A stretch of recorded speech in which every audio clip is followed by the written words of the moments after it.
I am going to go ahead. I'm happy to introduce our rain barrel specialist and presenter to the Zoom stage. Please welcome Miss Chris Corvetti.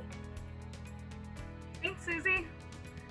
So I want to start out today with a question I was recently asked, and that was why harvest rainwater, which, that's why we're all here, so it's a great place to start. Recently someone asked me this question, and then they went on to say that their water bill was reasonably low, and they were happy to pay what they were paying, and they wanted to know why they should make any changes.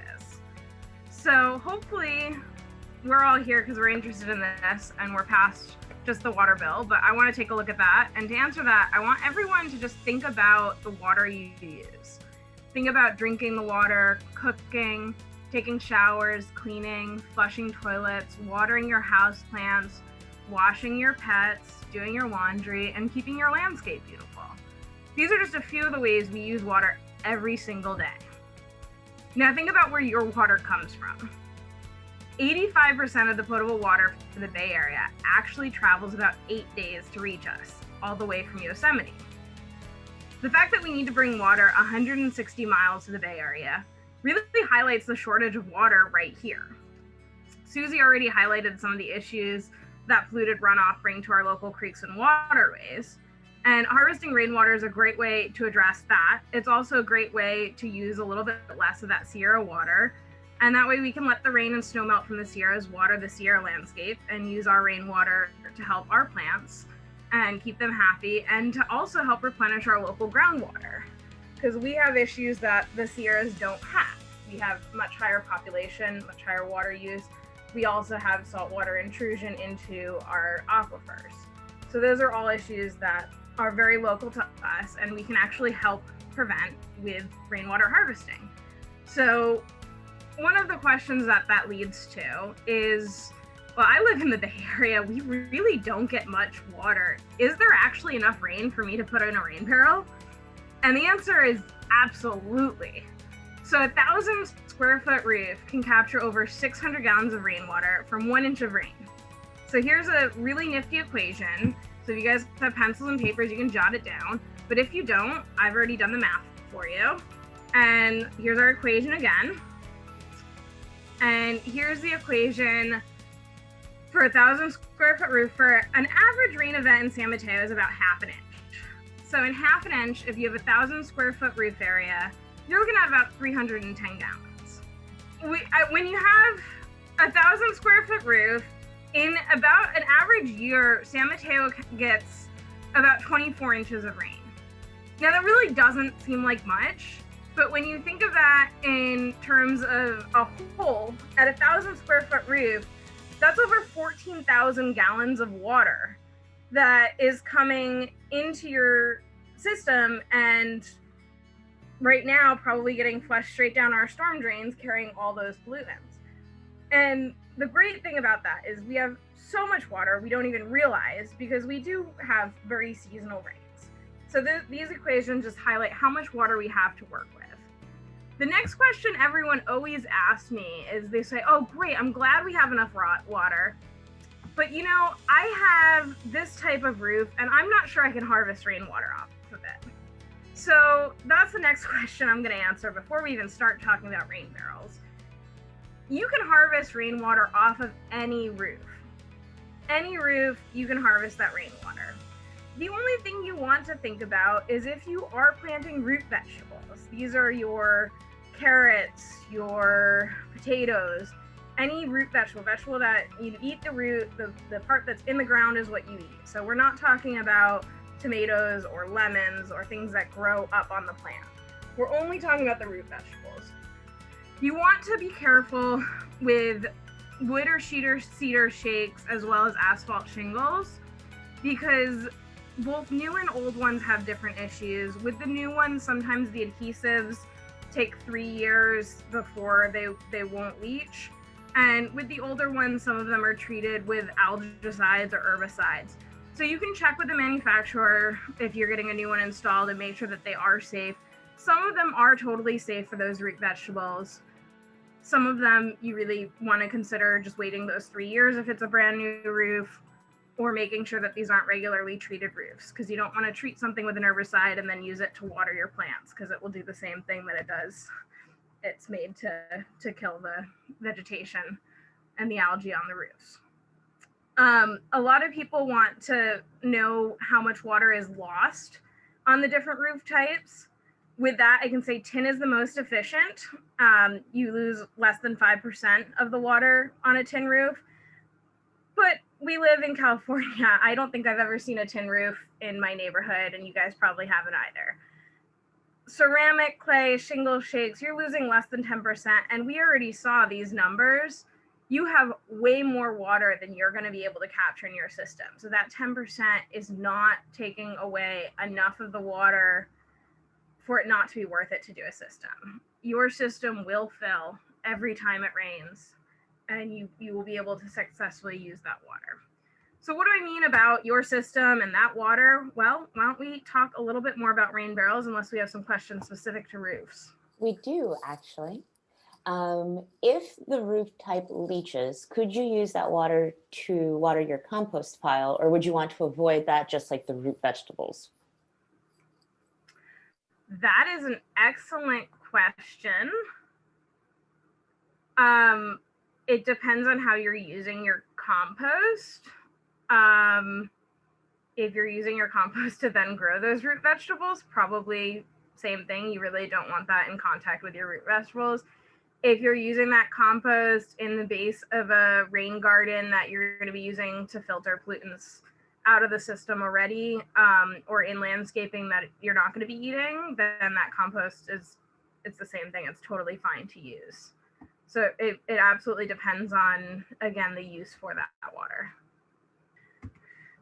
Okay, so let's get to the main event. Let's talk about some rain barrels and cisterns.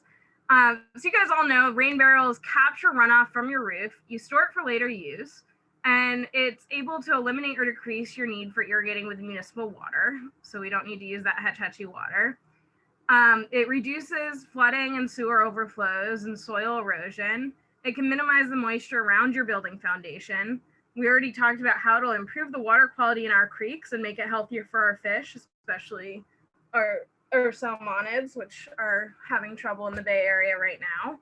And it can serve as an educational tool for your neighbors and your residents and get more people thinking about water-wise landscaping. So that's all pretty big bullets. That covers a lot. So we're going to look at some of those a little bit more in depth. And I'm going to start by just talking about the anatomy of a rain barrel. So in this picture, we actually have a 265-gallon cistern. And we just call it a cistern because it's over 200 gallons. So it's one giant tank that can hold more than 200 gallons of water. So we decided to give it a new name.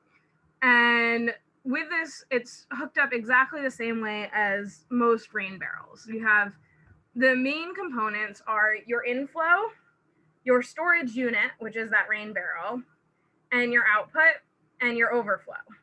So we're going to look at all of those on this. We're going to start out. Okay, so the purple is now my rainwater. As it comes into the tank, the first thing it hits is this leaf eater. And that is our top left picture. And when it hits that leaf eater takes all the leaves and larger debris, and it captures it, so just the water goes into the tank. So then the water comes in, it fills our tank, and we get our water level. And once we have a water level, we might want to know how full our tank is. So we have this accessory called the depth gauge, which we can hook on. And in this depth gauge, you can see my arrow is at the green line, which is full. So if my tank is totally full and it continues to rain, so I got a full tank and the water is still coming in, it needs to go somewhere. And that is called the overflow. And the overflow, in this picture, you can see my red arrow from overflow comes up to the top right hand of the picture of the tank, and that flows down into the background. Now, this particular tank, the overflow actually is buried below ground about 10 feet, and then it flows into a rain garden that is specifically designed to sink that water into the ground. So it goes nowhere near our storm drains. The overflow, we're going to talk about a little more. It really just needs to be on your property, and you can decide which section of landscape it can go in. Or if you already have a French drain, you can overflow it back into your French drain. The next part we're going to look at is we have strapping. And we're going to go into a little more detail on all of these topics as we get farther in the presentation. This is just a quick overview with one barrel picture. Strapping is a great way to earthquake proof it. It's also great if you have kids or anyone that likes to climb on things like my husband. This will help to keep it from falling over while people are climbing. I don't advise climbing on any system, but it happens. So the straps are earthquake proofing as well as child, or in my case, husband proofing. On the bottom, you can see our output, and these last two pictures on the right, this output is actually a split output here. So you can see there's one valve that goes this way, and that heads to that same rain garden as the overflow. And then this one going to the right heads to a hose, and that hose comes out into a garden. In the bottom picture, I've got two timers set up, and they're set to irrigate different sections of a landscape that need different irrigation requirements. So we set up two separate timers, and you can see there's a filter before the timers, and that filter makes sure that our drip irrigation lines stay clean because we filter out any sediment from that line before. So there's a lot of different options on how you can use that water, and we're going to talk about that a bit more. I'm not going to pause for questions now because I think I'll answer a lot of them as we get a little farther along.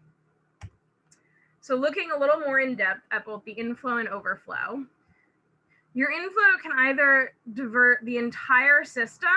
So in this case, you can see all the water coming from the downspout heads into this inflow pipe into the rain barrel, or it can be designed to do part of the water. So on this bottom picture, water generally comes down the inside of the pipe, and it'll catch in this rubber gasket. And once that water catches, it'll flow around that and into our rain barrel. When the rain barrel fills up, it will actually flow back out that same pipe and then up and over that little gap and down into the existing downspout. So in that case, our inflow and our overflow are actually exactly the same part. So that makes it very easy. You don't have to worry about installing another overflow. All you really need to worry about is preventing mosquitoes, so you need some form of screening. In this case, your screening would go right here. So it separates out between your downspout and your rain barrel, because we don't want any mosquitoes to be able to get into our system. We definitely don't want to have any mosquito breeding. This is a requirement for any system. Susie mentioned this before. You have to either have a closed system or screening. So where your water is coming in, there's always going to be some sort of a mesh or screening. When you do your overflow, you want it to be high on the barrel because you're not going to be able to capture any water above where that overflow is. So if your overflow is halfway down your barrel, you're only going to be able to fill up to that point on your barrel.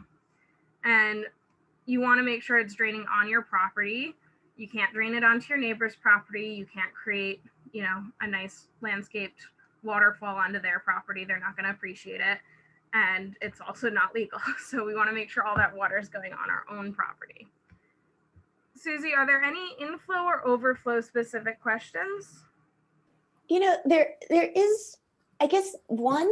I don't know where. I'm just going to give you the question, and I'm going to open up to both of you guys. If this one I've never had before, so I'm very interested if either of you ladies know, but if there's a downspout and it's embedded in the wall, like behind the wall, how do you connect those to the rain barrel? Have you guys ever, go ahead. If your downspout is internal within your house, you actually need a permit to do it. You do not need a permit if you're connecting to anything on the outside of your house. But if you do have to connect inside your house, you will need a permit, at which point you will be having a contractor draw up that permit and they'll be figuring all that out for you, which unfortunately makes it a little bit harder. If that downspout does come out somewhere on your property, you can hook onto it where it exits your house. And water seeks its own height. So since that water is coming from the roof, as long as your rain barrel is shorter than your roof, which likely it will be, you can hook from that bottom of the downspout and have it actually flow up to fill your barrel. So there are ways to do that if that system comes outside your house. Thank you so much, Chris. It was the first time I heard about embedded gutters there. So that was our last question. You can go ahead. I will say I've never had to actually install a system like that. I've never experienced that. Jesse, if you have experienced that, I'd love to have you chime in. No, I think you answered it great. Yeah, nothing to add. Okay. I answered one question in typing, and I didn't realize that would eliminate it from the open questions. Someone had asked, when you buy rain barrels, do all the parts come with it, including leaf feeders and depth gauge? And I'm going to get into that. Okay, good. And I replied that usually those two parts are sold as individual or separate accessories, and some, but not many, but not all rain barrels do come with a downspout diverter, though. Absolutely. That's a great answer. It really depends on what you're purchasing. And I'm going to go through some of the different systems you can purchase. And then Jesse's going to take over at the end and tell you all about her system. So we're going to move on to output. And the output is, it's a very personal decision. It is, what is your landscaping? How are you going to use this water? Are you going to use this water for drip irrigation? Are you going to use it to water with a hose? Are you going to use watering cans? Or are you going to do a landscape swale or a dry creek bed to just drain the system into, like that one we looked at before for the anatomy picture? So we've already seen these pictures. This first picture here drains down. You can see it's a buried line. It's buried for about 40 feet. This one's in Palo Alto at Hoover Park. And the system collects water from the top of the bathroom shed, and it flows downhill, gravity fed, into a rain garden, and the entire system is set up to water that rain garden. And we have the overflow set up to do exactly the same thing on a separate pipe. In this system, we already talked about the two separate timers because we have two sections that require different amounts of water. Not all your plants require the same amount of water. If you're really into gardening, you'll know what needs more water, what needs less. I do a lot of California natives, which are really well adapted to California. So they really don't need much water in the summer, but we still give them just a little bit from the barrel to keep them happy. The second timer on this is actually going to a redwood tree we're trying to save.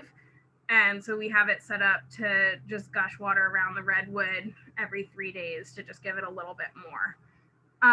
With that, anytime you're using something small like a drip system, you're going to want a filter. This is an inline filter. You can see a picture right there. And this screw just unscrews, and there's a little mesh in there that you can clean out. When you're choosing your system, you really want to think about that output, but you also want to think about where that water is coming from, right? You want to make sure your system is able to get water from your roof and then reach where you want to water.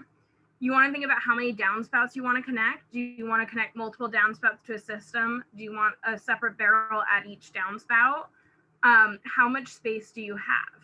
Do you have space for a nice round barrel, or do you need something that's going to squeeze into a narrow little spot?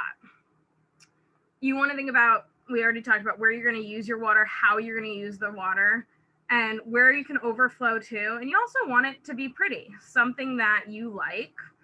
And maybe if you're artistic or you have family or friend who's artistic, you can paint your barrel.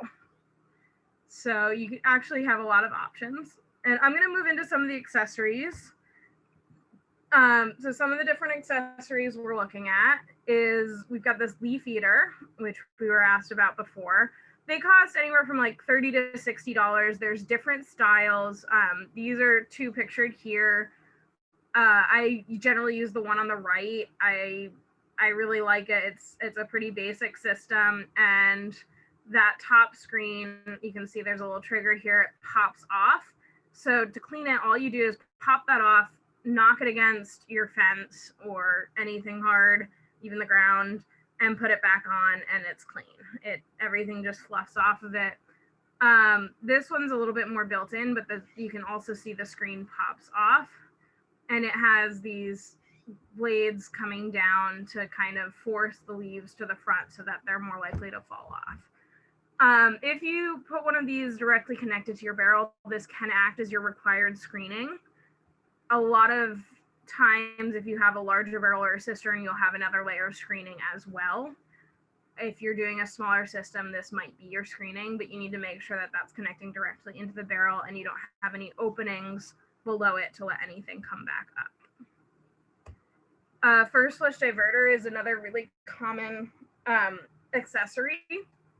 And the way it works is you have the water flowing down into your pipe, and we have a ball that floats.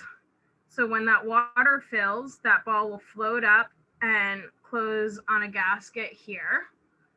And that will take all the water that's now coming in and flow it into your barrel. And what that does is that first flush of water, think about when it storms, that first bit of rain, think about how much stuff comes out of your downspouts. You get all that bird poop, all the dirt that's accumulated from the summer, all the dust, all the ash from the fires. Everything kind of comes out really fast in that first wave of water off your roof. So first flush diverter takes that first flush of that really nasty water and it captures all that sediment in the bottom here. So you get all that sediment and then you get the cleaner water going into your barrel. And then the bottom just unscrews and you're able to unscrew that bottom and take off, clean out all that sediment and put that system back together so it's ready for your next event. It's really nice to have a first flush diverter if you're concerned about particulates in systems or if you're in a high dust, high particulate area. Not talking about leaves, your leaf eater is going to get that. What I'm really talking about is if you have an area that's really, really dusty. I live near the highway, so our house is just constantly bombarded with dust from the highway. And so for us, this makes a lot of sense because it just fills up with all that dust once it mixes with water that comes down in that first rain. If you're really not in a high dust area, and, if you're going to be using a hose or watering cans and you're not really worried about more particulates in your system and you don't have a lot of overgrowth, you may not need a first flush diverter. So this is an accessory you may not need or want.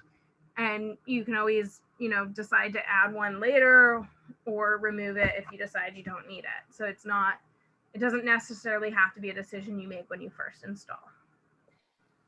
Chris, Susie, do we have some first flush or leaf eater questions? we do. We have a first flush question. Does the first flush device capture algae? So this picture is only clear. It's clear, just the image here is only a clear glass so that you can see the ball inside. You would actually use a hard white pipe so you can see here so that algae cannot grow in there. All of your rain barrels that we're going to be talking about are not going to be clear. You don't want any UV light coming into your system because you don't want algae growing inside your system. As far as like algae on your roof coming into it, if it's chunky, it's going to get caught by your screening. If it's, little particulates, the first flush may catch that. If it does get into your system, it's not going to have access to the UV it needs to stay alive within your barrel itself. So I'm not sure exactly if that answered the question, hopefully. Yeah, and then we just have another one, first flush related. Does the first flush device capture composition particles from the roof?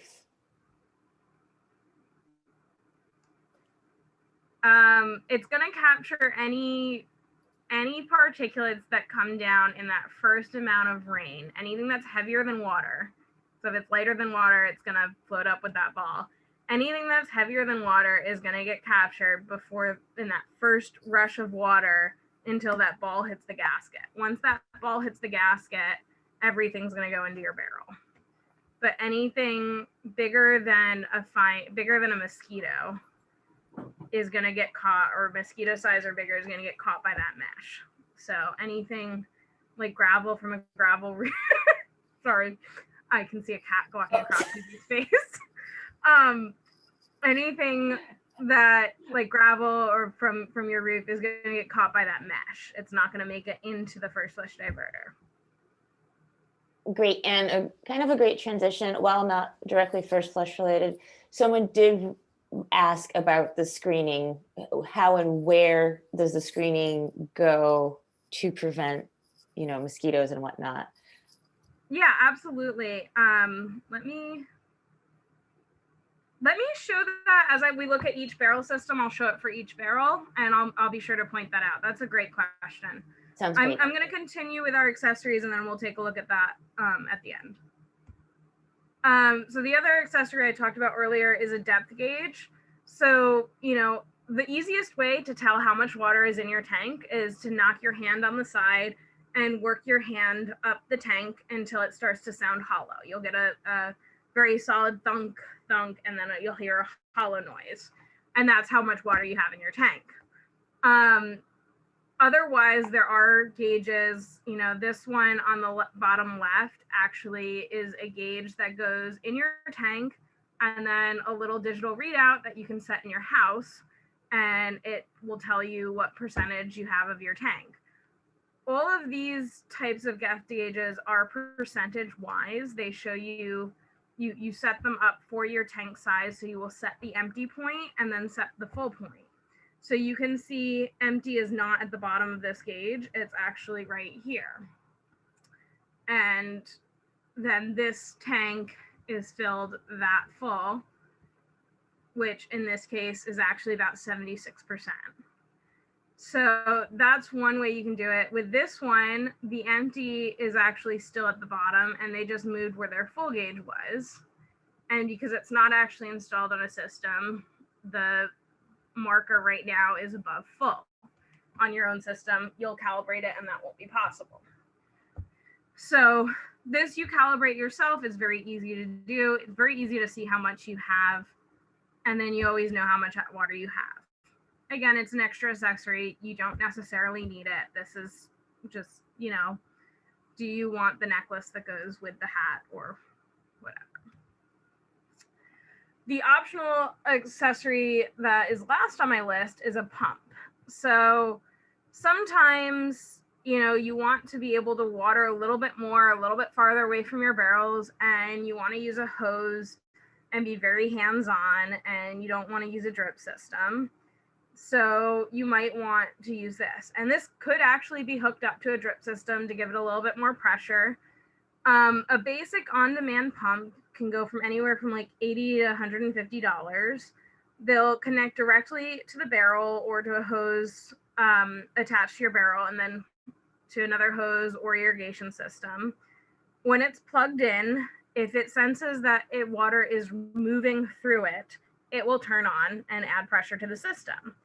If it's plugged in and you have your hose turned off, so the water is just sitting there and it's not moving through the system, the pump will turn off because there is no demand for that water. So you can have it plugged in and set up and just use it like you would use a hose on the side of your house, or hook it into an irrigation system. So it'll run a drip irrigation for, 10 minutes every day or whatever your system needs. And it'll add a little bit more pressure to it. Now, this particular pump I have pictured here is from FlowJet, and it is not waterproof. The water is designed to go inside the pump, not outside the pump.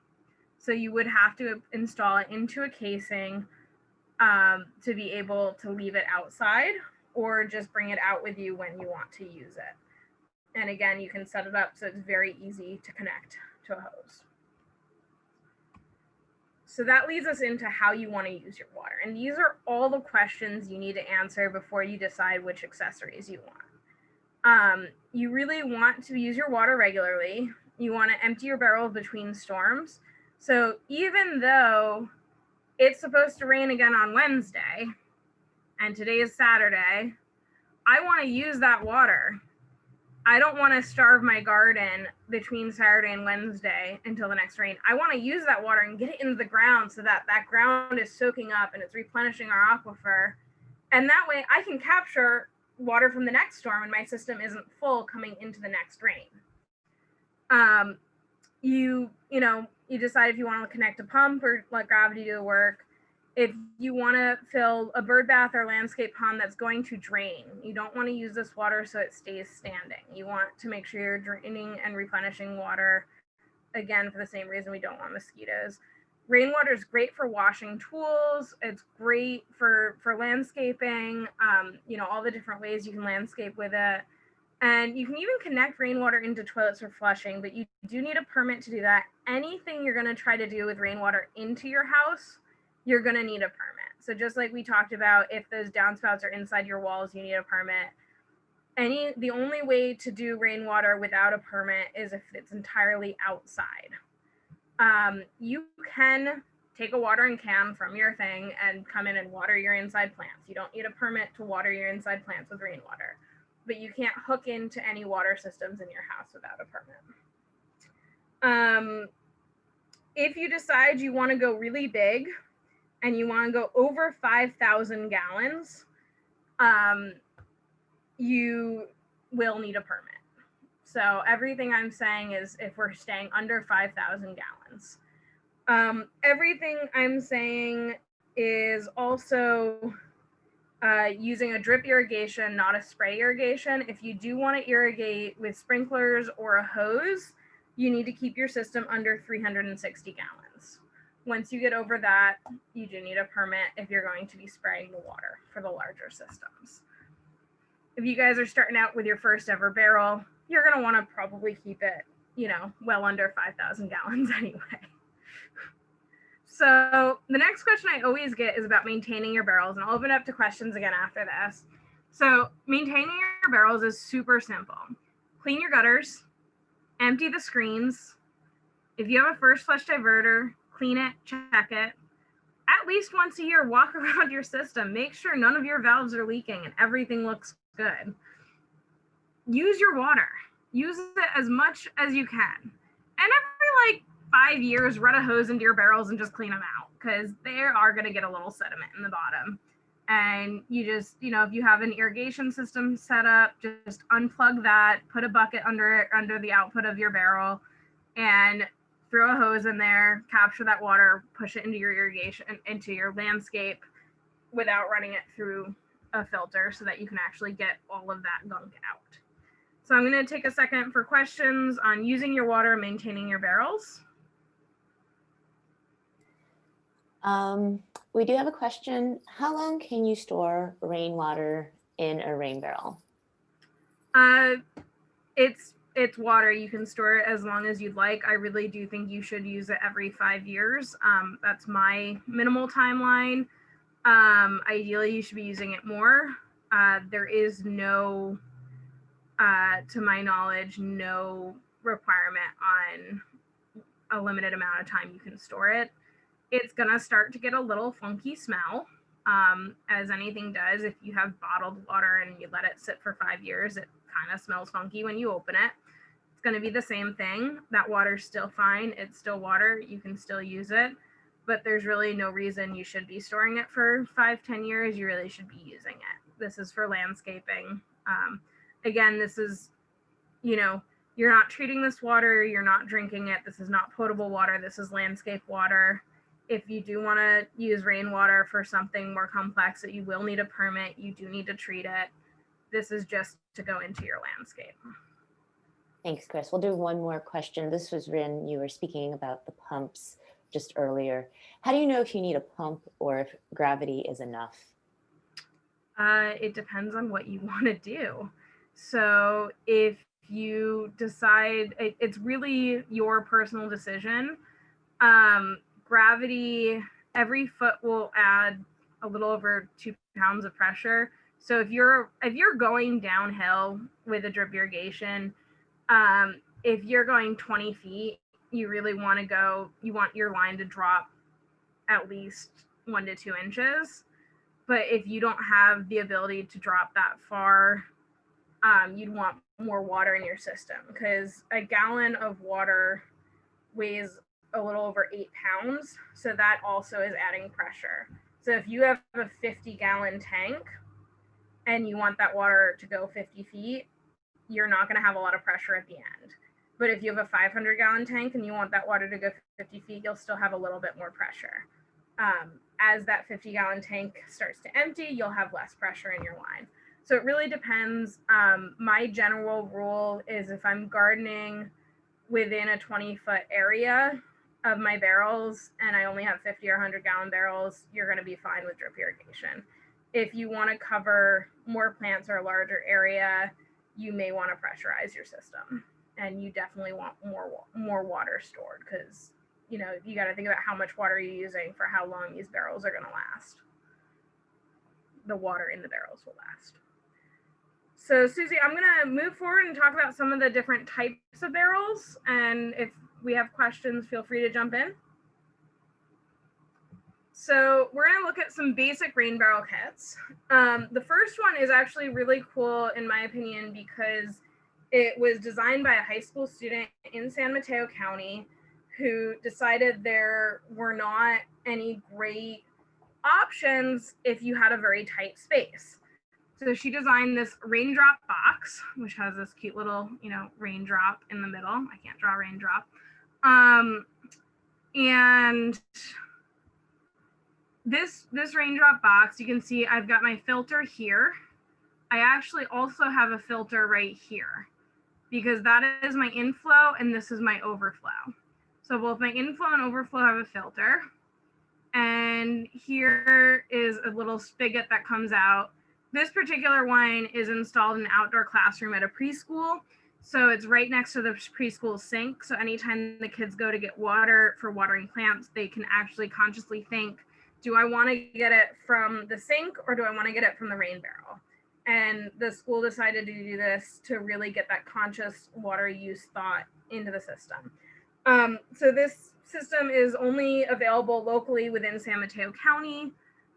We will send out the information with the end, but it's a really cool system because it's 50 gallons, but it's only 11 inches from your wall. So it's a very slimline tank. It fits in very tight spaces.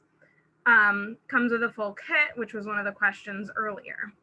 The Earth-Minded Rain Station is kind of another interesting one because you're able to put plants on top of it. They come in 45 or 50 gallons. They used to be available at all hardware stores nearby. You can still sometimes get them at Walmart or online. They're getting a little bit harder to find. The 45 gallons are actually easier to find now. 45 gallons does not qualify for the rebate, but if you decide to put two of them together and daisy chain them, which we're going to talk about later, you get a 90-gallon system that does qualify for the rebate. And in this case, your filter is right here. Hopefully that shows up. And that is an inflow and an overflow filter, and you will have some sort of a knob that turns here that will act as a closed system for the bottom. If you go online, you will find various different styles. You will absolutely find a rain barrel that fits your aesthetic need. They often include an installation kit, but not always. The other option, if you don't want a prefab rain barrel and you want to be a little more environmentally friendly and really think about recycling and reusing, you can do a food grade barrel. So these are recycled food grade barrels that have already been used. The ones on the left were used to bring olive oil from presumably overseas to the US, and they can only be used a certain number of times before they can't be used again. I'm not sure how many, but at that point, a lot of companies will sell them. Some will even give them away. And, or at least they used to. I think now they're pretty much for sale. And you're looking at like $30 upwards per barrel, depending on how many you get. So a lot of places, if you buy more barrels, the price gets cheaper. Jesse's gonna talk to us about the blue barrel system, which is this one on the right. And this uses different food grade barrels that are, in this case, blue, but can be painted, and she'll talk about that. And Blue Barrel is kind enough to team up with Flows to Bay to give you a 10% discount on your first order if you are a San Mateo County resident. So just use that Flows to Bay discount code when you place your order. And we're going to learn a lot more about Blue Barrel as we move forward. So I'm going to move a little bit faster to get through these last two slides before Jesse can tell you more about that. If you want to get that higher capacity with those barrels, I talked about those 45-gallon barrels not qualifying for the rebate. you can daisy chain them. So you can put 2 of those 45s together, you get a 90-gallon system, you then qualify for that rebate. So on the left here, we have one I installed. It's 250 gallons. You can see we have plants planted in the top. These are hooked up to a drip irrigation system. They also have a watering can spigot higher up. The inflow and the screen are right here in between the barrels. It only is going into the barrel on the right. I'm sorry, I forgot to do that on the last one. Your screening for this one is here. And your screening for this one is here at the top for inflow and here for overflow.